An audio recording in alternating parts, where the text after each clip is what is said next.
Ooh, that's tasty. Good shit.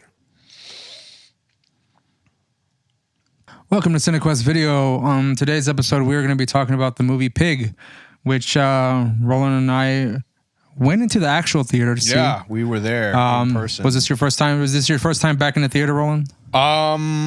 Yeah. I mean, I think the last movie I saw so. was also with you when we went to go watch. Was it Relic? Over at Westmer. The Relic? Yeah. What was the name of that movie, dude? I think I thought the last movie we went to go see was fucking Captain Marvel. No. This was way after that. This was it was at the Westmer when we recorded watching Selena, well, and then technically that's wasn't not that movie theater, wasn't that one Relic or what the fuck was it called? It was Relic, yeah. It was with that old lady who was like decomposing kind of thing.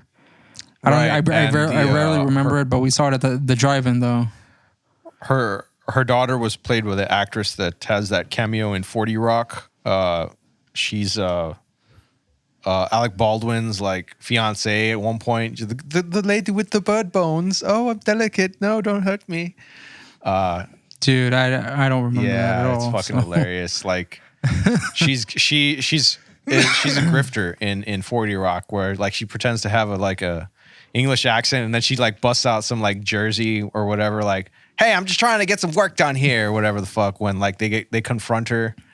And then she turns around, oh no, my bird bones, they don't like me or whatever. And then, cause like she's afraid that Alec Baldwin's character, I forget his name, he's like constantly trying to roll over onto her and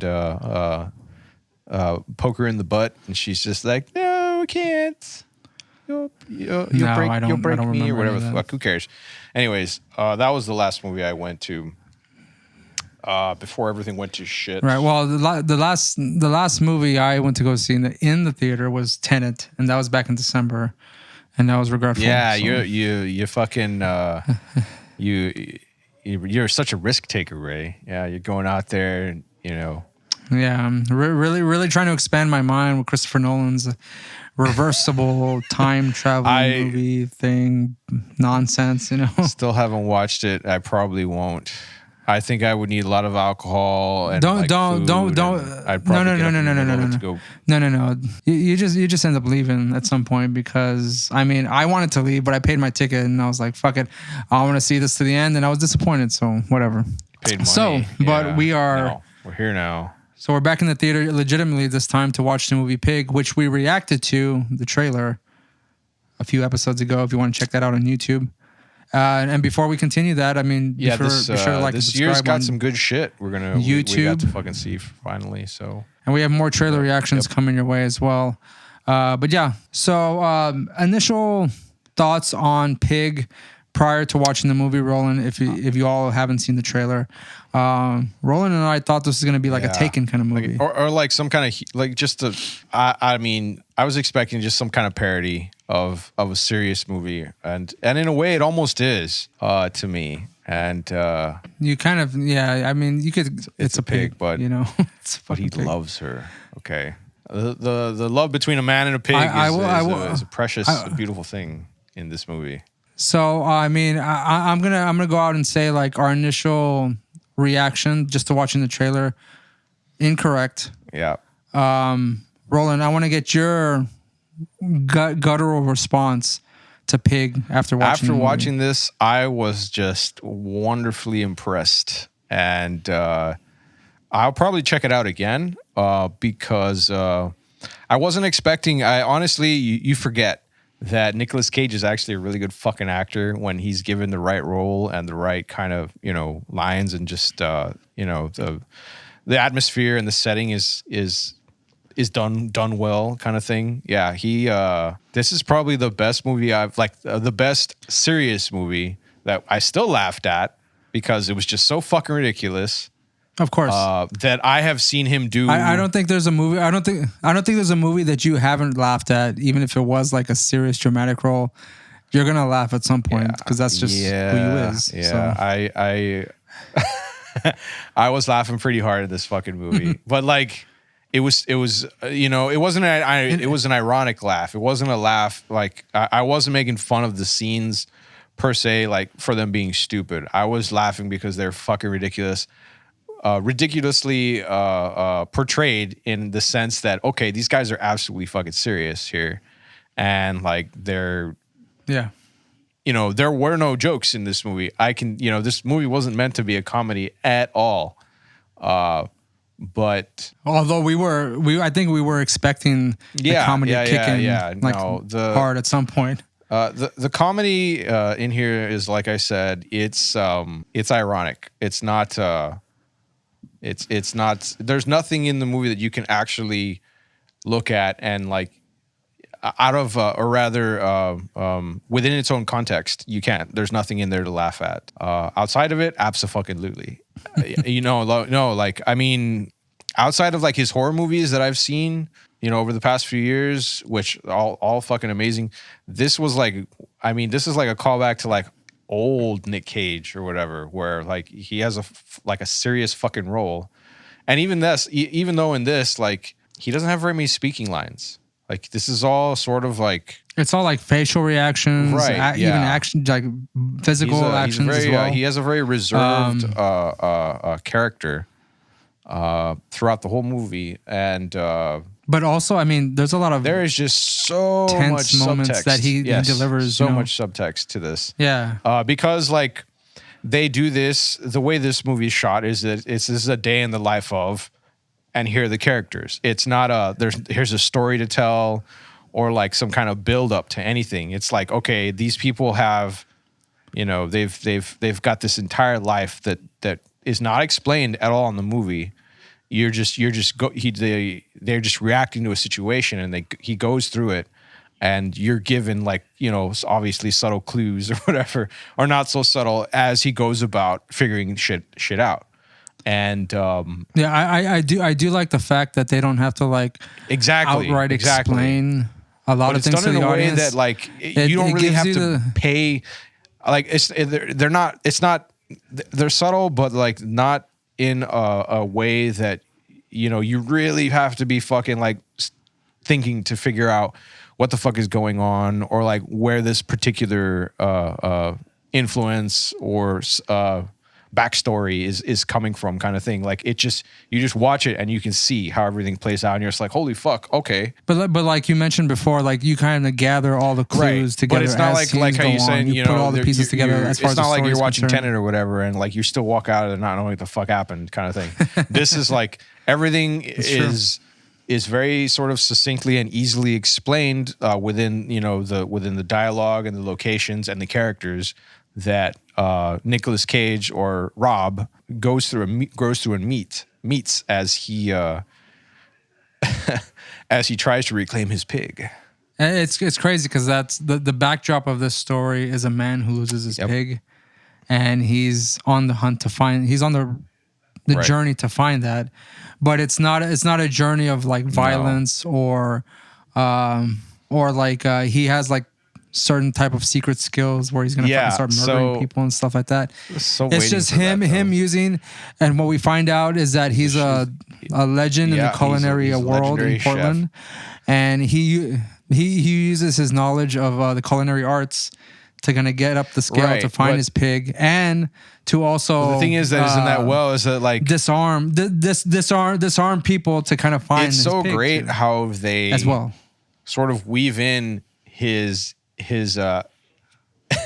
mythology or whatever. Like he's fucking like everyone thinks he's either dead or just gone, or like they don't know what the fuck happened to him, and he's been living out in the fucking sticks with his truffle pig for however the fuck long. I think they mentioned in the movie how many years. It didn't seem like it was that many, like 5 they said he 15, was gone for like 15 years, and we find out later that the reason he's living in the woods is because the person that he loved and his partner in the culinary little world that they created had died. So he kind of pretty much he just shut himself off, lived in the woods with his fucking pig. And it's so crazy that like everywhere he fucking goes, like he either knows someone or he has some sort of connection, or like he's aware of like like what's interesting is like the most seemingly sort of unsuspecting little details, and like, oh, this place that isn't going to work for us. Well, then let's just go right over here on the corner and talk to my friend, the guy who runs an underground boxing or fight club ring or some shit. That's exclusive only to people that work in the food service industry, and like, I'm just gonna walk in there and and he knows everyone instinctively and they know him, kind of thing. Or like he'll walk into just a random restaurant and make an order and then ask to see the head chef, and they'll immediately sit down and recognize him, or like he's almost connected, if not completely, to everyone that you encounter in this movie, and that is. I'm glad you brought that up, Roland, because that is like one of my favorite scenes when he's like interacting with that sous chef, was his old sous chef that created that restaurant, and he's like pretty much breaking him down via the food that he created. Not only is Nicolas Cage like, it's pretty fucking crazy. Like he's just reserved and like doesn't have any few lines, but when he actually does speak, like more than a few sentences, like he sounds wise as fuck for some reason, and he's giving out all this ridiculous advice. There's a fucking intensity that he has when he's delivering his lines. I was very impressed with that. I fucking loved it. But it was also at the same time like, okay, dude, you're talking to this guy about a fucking restaurant, like this fucking like burger diner or whatever the fuck that he's sitting here at, and you're telling him that his life is a fucking sham. And like you're telling him that you remember him because you fired him, so what the fuck is he doing here, kind of thing. And the guys come up with these excuses or whatever, oh, this is what the market needs, or this is what they demand. And, Nicolas Cage just looks at him and it's just, gives them the whole, like, these people don't fucking care about you. Like, why do you? Nicolas Cage is pretty much outing him as a fake. But he's not doing it in a way that's insulting. He's doing it that's showing him, like, look, I understand you better than you understand, or than these fucking people will ever understand you. And that's because I fired your ass, kind of thing, like, and this is why, and this is how I can tell that you're full of shit here, and like you're living, you're not living or whatever. I can see how, or what you're doing here is not what you envisioned for yourself, kind of thing. And it's fucking nuts, even down to the end where. It really is. Like I said, dude, I want to watch this again, but I want to drink even more. Like, I think we had like... Right. I mean, honestly, like, this is... As far as this movie is concerned, I think I mentioned this while we were actually sitting there. Like, I wasn't expecting to be impressed at all. I was kind of confused. Absolutely not. Yeah, I was kind of confused watching this movie at first, because I was like, is this like a... Is this a really good fucking movie? Exactly, that we're watching right now? Dude. Is Nicolas Cage really giving his fucking best performance right fucking now? Like, I was not expecting that at all. Absolutely not. Like, when we sat down, that's the exact same thing I was thinking. I was like, this is a serious film, and I haven't seen one of these in like fucking 10 years. Like, what the fuck? And like, I got tricked into this, but I'm okay because like, this is really good. Like, I consciously did not walk into this film knowing this, because I probably wouldn't have necessarily. Just, again, knowing and understanding that, okay, this is Nicolas Cage doing this shit. What the fuck has he been doing these past few years? Fucking... Well, I mean, I would like to go back up until this point, because I've been pretty much, and I think you have too, like, we've been kind of consistently watching Nicolas Cage movies. I mean... for the past few years. And I mean, the last movies that have been fucking nuts, although good, but nuts. You have fucking Mom and Dad, Mandy, Color Out of Space. You have fucking Mandy, which is like a vehicle for Nicolas Cage to go fucking cagey as fuck. But it's very good though. But I mean, he goes fucking nuts. And I think we saw Willy's Wonderland also. Awesome movie. No lines Hilarious. at all. Awesome movie. I think that was the last Nicolas Cage movie. He has zero lines, and it's just him fucking being crazy. And this this was and that's Nick Cage kicking some puppets' ass. In this one, he doesn't hit anyone. Actually, I think he gets his ass beat a few times or something. Yeah, and like the boxing, the underground fight ring and shit. He prepares like what looks like a really shitty dinner for a fucking crime boss and his son. Is that shitty? I mean, like that they was loved it, but like looking at it, I was like, this looks like dinner. some like they took a duck out of the fridge or whatever and just kind of like sort of boiled it and put it on a plate.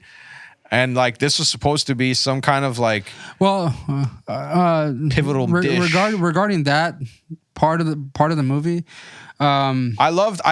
This is what I remember. You get cooking. You watch Nicolas Cage go through a fucking cooking montage, like an actual serious, and you can tell like all the things that they say and do are fucking legit. And like it's I think I told you I was like, what the fuck? What happened? Where did this Food Network shit come from? I love this. And then also like we're looking at the black market truffle mushroom industry that he's apparently involved in, with if there's one thing about this movie that I wasn't expecting is to go and it's gonna take place in the underbelly and the high elite. Yeah, he just goes of the culinary world in Portland, Oregon, mind you, in Portland, Oregon. That's like hippie central, Yep. Hippie mecca. But that scene where he's like cooking food and stuff, I did want to bring up this point is that it's not really important, but it was just a small detail. Nicolas Cage throughout this whole fucking movie doesn't wash himself, doesn't clean up, leaves all the blood and shit on his face that he got whenever those dudes took his fucking pig away. I think this covers like a weekend or something. I want to say like 2 or 3 days. Well, I'm gonna say like 2 days at the most. Yeah, he never takes a bath. But the only time he washes his hands is when he's about to cook. And then he's even when he sits down to to the meal, he's still covered in blood. His hands are clean though. Yeah, yeah. On his face. I read a quick little trivia about this, and it said that like Nicolas Cage was actually very interested in playing a chef. Not Superman.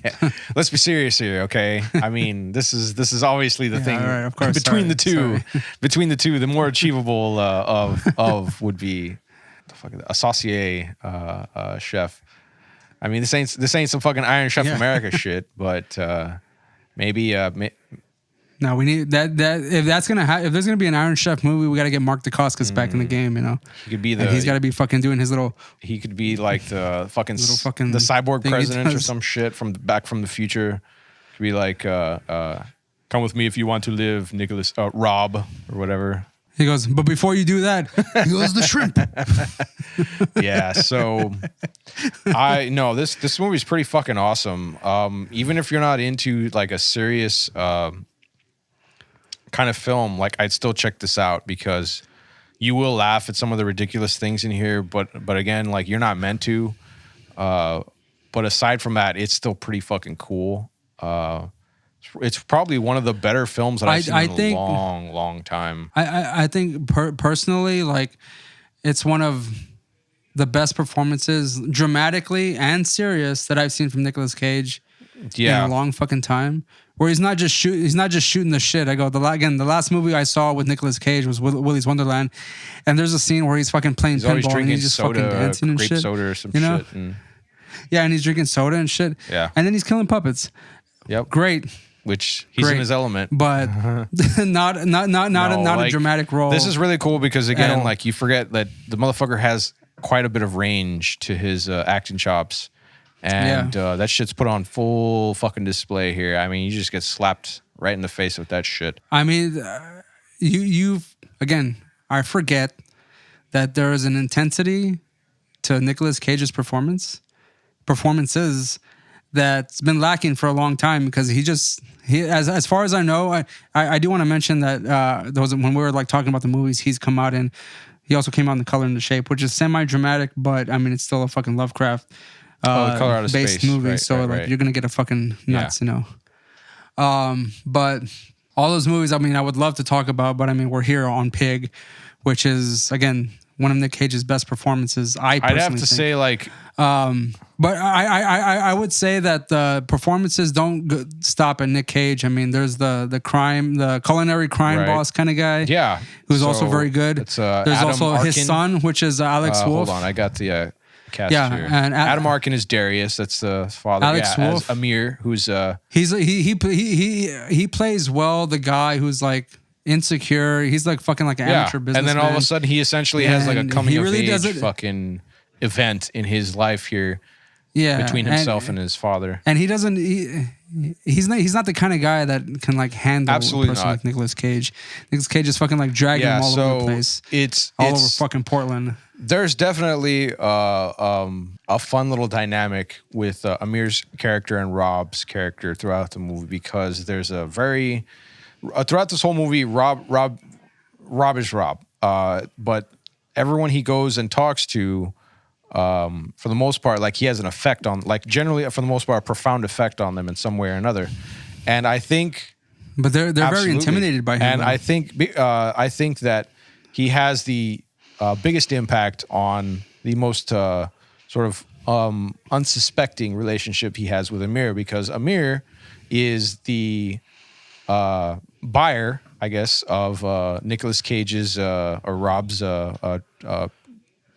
truffles. Yeah, he comes and picks him up from him, and he treats him like shit. He's like, "Oh, you fucking moron! Why are you living out?" He talks endless amounts of trash, and then when Rob has his moment and like he needs to go into town and get shit done and figure out what the fuck happened.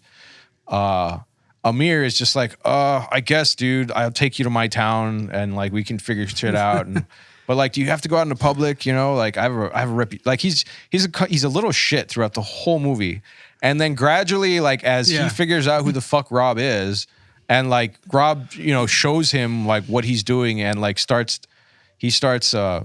seeing like what Rob's life used to be like.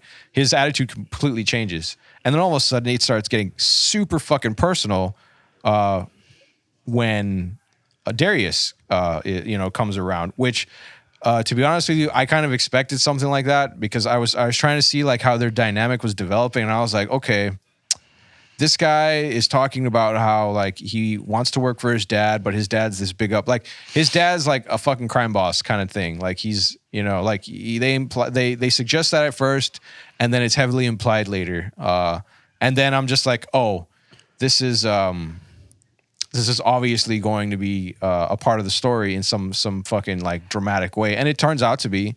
And then like, it's like even Amir's father knows Rob. Kind of thing. In fact, Rob was like, was a part of one of the best moments of both of their lives, kind of thing.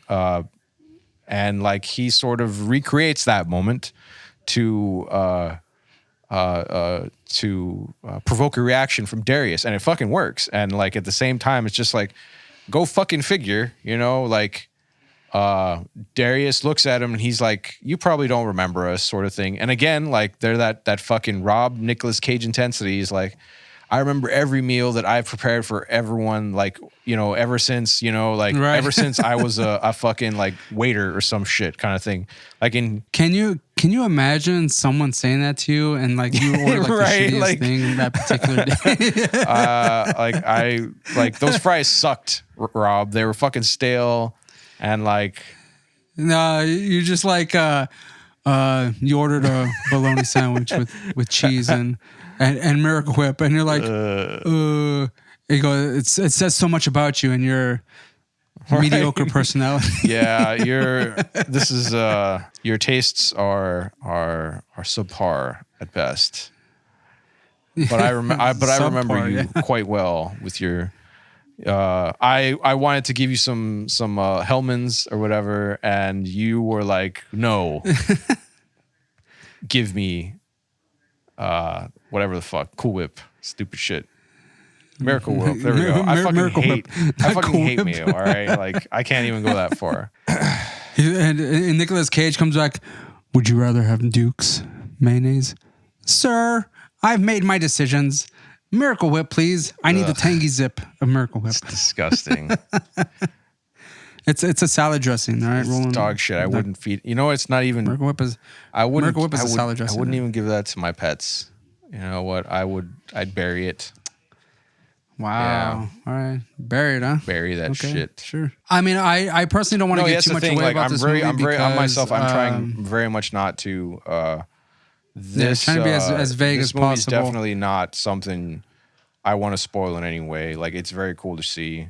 It's nothing complicated either. Like, again, you're getting No, exposed no, to no. just like the life of these characters as they go through it, and a lot of the storyline and a lot of the narration unfolds as they go along. So we've been talking about like a few things that happen here and there, but they really don't spoil the movie. Like you know the plot. No. Like the main plot is he's looking for his pig. So like this is one of those films that you just But watch I and like think you can see every fucking scene for itself without needing to like necessarily even care about Right. Well, the any thing is, I actual think plot. the true quote unquote essence of this movie Right. are the performances and the interactions between the actors, because I mean we could talk about these scenes, but we're not doing them justice. You have to like see them in person. You have to sit there and watch, because it's a performance. Right. Yeah. And I will say my gut reaction on this movie, like I was just surprised as we went along, because as the movie progressed, I was still expecting that whole Taken premise to kind of come into play. For some reason, like the whole time, I was expecting some like little joke or some other fucking shoot a drop or whatever kind of thing. That's where he's gonna be like, haha, I fucking with you or some. No, like there's no comedy really at almost like every moment, like as he like interacts with people, I was expecting him to take out a fucking knife, slit someone's fucking throat, and fucking just go like fucking hardcore. He definitely has somebody, that fucking atmosphere about him where you're just like, okay, and Rob reaches over and snaps his neck, like nope, never. Yeah, and even though I was expecting that and kind of hoping that would happen, I wasn't disappointed when it didn't happen. It's just that good it's so weird to describe a movie like this. Honestly, like I haven't talked about something like this. I don't know when the last time I fucking saw a movie where I was just like, fuck, these every moment in this scene like has some kind of fucking like significance to the movie's presentation. But again, like it's not the story itself, like it's the journey that you're sitting there watching kind of thing. This is a pretty fucking cool movie. I think now is a good time to kind of give our overall ratings for this movie. Like I said, we did react to the trailer. You go back and check that out because you'll see like our initial response to just seeing, because I mean, at this point, watching the movie and like knowing about the trailer, like the trailer doesn't give too much away. Well, like again, it gives you the basic story, but wander. then like you're not going into this understanding that you're gonna see like fucking Broadway kind of bullshit or whatever going on in front of you. Well, I'm saying it lets your mind wander. Where the fuck is this gonna go? Yeah, because I mean, all this. Yeah, that's true. You're not. This is definitely one of those ones that keeps you guessing, and you're probably always going to be wrong. That's the thing. Right. Yeah. So. Yeah, and that's the one thing I was pleasantly surprised at, is that the fact that I was wrong, kind of every step of the way, and it kind of like took a turn that I wasn't expecting. I enjoyed. So that was also good. Yeah. I had no way of figuring it out, and it was great. I was so happy for that. Yeah, you know what I was surprised, Roland, because I know like you tend to like it's a bad habit, say stuff during the movie, but I mean, I don't recall a point in the theater. I mean, I think I had like one or two moments where I fucking synced up the dialogue or whatever, because it was just like obvious things, and like they say something, and I was like, they're gonna say this. And he says it, I'm like, but that's because again, like you could read it in the moment, but as far as like guessing what's going to happen, sure. Absolutely not. Impossible fucking bull. Yeah. And I think that's what makes this movie so good, because you're not expecting everything that happens. Not at all. But I again, surprised and, glad that we got some performances that were fairly memorable. How many times did we say in that movie when we were fucking watching, I have a particular set of skills? I lost count. Well, even just regarding the trailer, like I said, like we watched the trailer and we already had it in our minds the type of movie this was going to be. This was going to be a John Wick with a pig. This was going to be a Taken movie with a pig. Nicolas Cage was going to go fucking nuts. He was going to start slicing people's heads. He's going to chop people's heads off. He's going to beat the shit out of people. None of that happened. and I'm almost happy that it didn't, because we got a really good fucking movie out of it. And it just didn't go from the I'm curious cheap, to see if this movie will win the any cheap awards, experience. honestly, or rather to see what kind of acclaim it'll get. I don't know if you remember, but when we were watching the movie, I think I leaned over at some point and was like, is this Academy Award winning fucking Nicolas Cage? I was like, wait, what the fuck is going on? They were serious in the fucking trailer? I think I remember telling that to one of my I think my sister's boyfriend was coming over, and I was telling him, oh yeah, we're gonna go watch Pig, and he's like, oh, I saw that fucking trailer, and he's like, yeah, the Academy Award winning, and he was like, yeah, what the fuck was that? Like, wasn't the last movie he did that Wonderland or whatever shit? You know, like, yeah, I know, dude. Like, I don't know what the fuck's gonna happen. And you know, it's funny. Like, if we're looking back on in the trailer, it does say Academy Award winner Nicolas Cage. Yeah. And I joked about it during the trailer reaction that, oh, look at it, he's going to be the Academy Award winner. And then I'm watching this movie and I was like, this motherfucker's giving an Academy Award winning performance. Like, what the fuck's going on? But I do want to give our ratings to bring this I'm to curious a close. To hear what you have to say there, Ray. What's Okay, so as far as ratings is concerned, since we do like a 1 out of 5 thing normally, I'm gonna go, and I personally don't think this is going to be a surprise at all, but I'm going to give this movie a 4.75. As close to 5 as I possibly can. I mean, was it a perfect movie? Obviously not, but I mean, it's as close. It's as far as I'm aware, in my own mind, as far as I'm aware of the movies I've seen so far, this is the best movie of the year for me. Easily. Right now. I mean, this is probably like hands down best movie of the year. Best movie of the year. Best serious drama that I've seen. Like, best Nicolas Cage performance in like over a decade. Oh no, sure. That easily. But At I mean, like, as far as like a serious film goes, probably easily the best thing I've seen in like 10 or 15 years, kind of thing. Because nothing comes to mind that I'm just like, fuck, this was some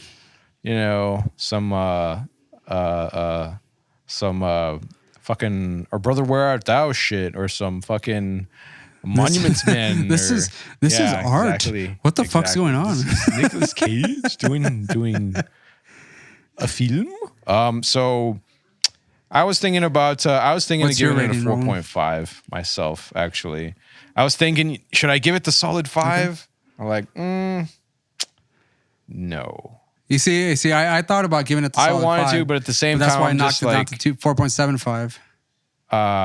At the same time, I'm just reminding myself, this is Nicolas Cage, all right, and I'm gonna take some points away. Maybe not because of the movie itself, maybe because of like Nicolas Cage himself or whatever, like, and I think this is some sort of outside bias I'm introducing into my my scale grade here, because he was so restrained in this and movie. like this whole this whole thing. I'm just expecting the typical Cage. I'm like, where is it? Where's the rage cage? Why isn't he fucking unleashing the cage? This movie was such a Nicolas Cage in such restrained intensity. Like he's just kind of like about to burst at the seams, but no, he's keeping it cool. Yeah, he's he keeping does it calm. until the end. Like, I mean, he has like a few moments. No, he has one moment, and then that's it. Right back to the way he it almost seems like nothing phases him, but like, I mean, like you do see like he has an intensity to him, but like at some point during the film, like he does become like extremely vulnerable, and then kind of like almost like it seems like he comes to terms with certain things.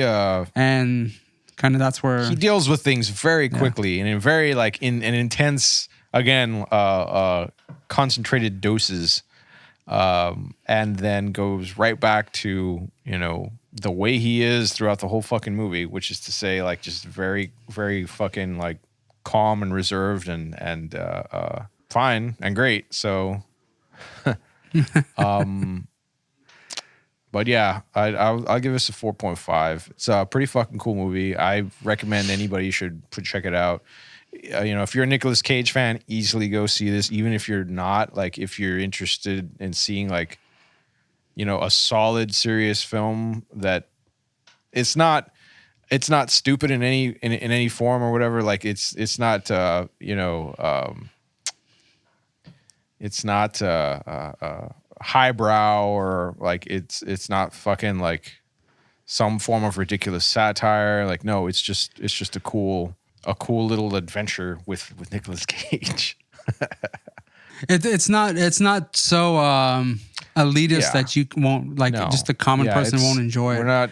And it's not so lowbrow that the elitists won't enjoy it. Like, it's right in the middle, and just I feel like it gives every person. It gives great performances. So I think anybody. The story is just pretty basic, but I mean, I think it's good enough for anyone to enjoy the intensity of this movie and the performances given by all the actors. Yeah. They all actually, surprisingly, all the cast does a very good job throughout this whole movie. I really liked Edgar's character, played by Darius Pierce, because like we were watching it, and I think I was telling you after the fact that I thought it was what the fuck is that actor's name? Paul Giamatti. That's right. Who I thought it was Edgar.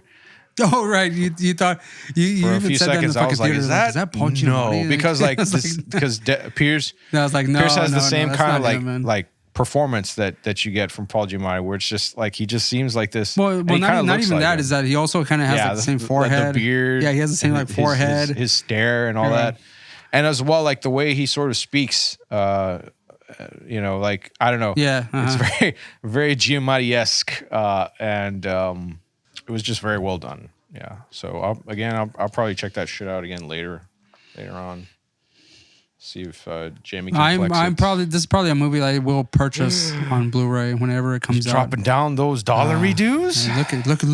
Look at me. You're gonna get that discount. I do want to bring this episode to a close, so like and subscribe down below. Like over here, subscribe over there. Make sure you tell your friends. Share this review. I mean, I haven't seen too many pigs on review. Too many reviews on the movie Pig. I couldn't. Share. Yeah. Can I didn't see much. Like small YouTube channels like us who are fucking doing reviews on Pig and fucking movies like Dawn of the Beast. Because I will not. You know what? That's a good idea. I should have looked up some reviews of Dawn of the Beast.